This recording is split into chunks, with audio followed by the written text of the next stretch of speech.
देखो question number 8 का दे रखा है।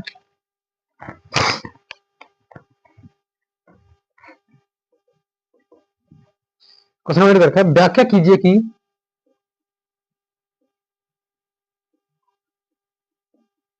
व्याख्या कीजिए कि 3 गुणा 5 गुणा 7 प्लस 7 एक संयुक्त होती है भाज्य संख्या। भाज्य संख्या क्यों है?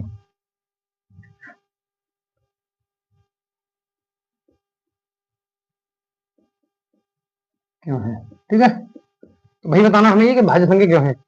अभी हमने जो बताया था भाई उसी के हिसाब से देखो सॉल्यूशन देखते हैं।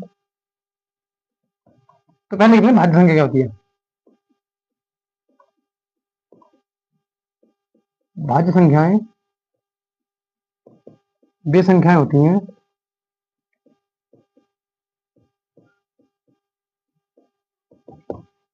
जो एक और स्वयं से कटने के साथ साथ, कटने मतलब विभाजित होने के, कटने के साथ साथ अन्य संख्या से भी, अन्य संख्या से भी कट जाती हैं या विभाजित हो जाती हैं। ठीक है ना, कट जाती हैं। ठीक है, तो हम देख रहे हैं ये 3 गुणा 5 गुणा 7 प्लस 7, 3 पंजे 15 तो 105 प्लस 7 यानी ये हो गया 112।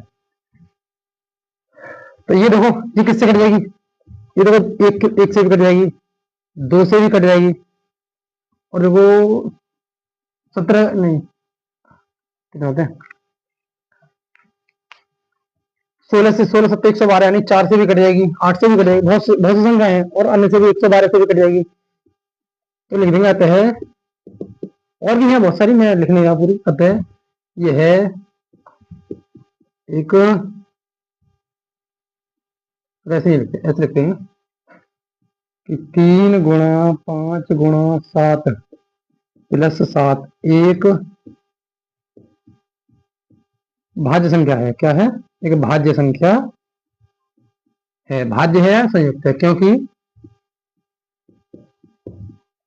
यह एक तथा स्वयं के साथ साथ अन्य संख्याओं से भी, अन्य संख्याओं से भी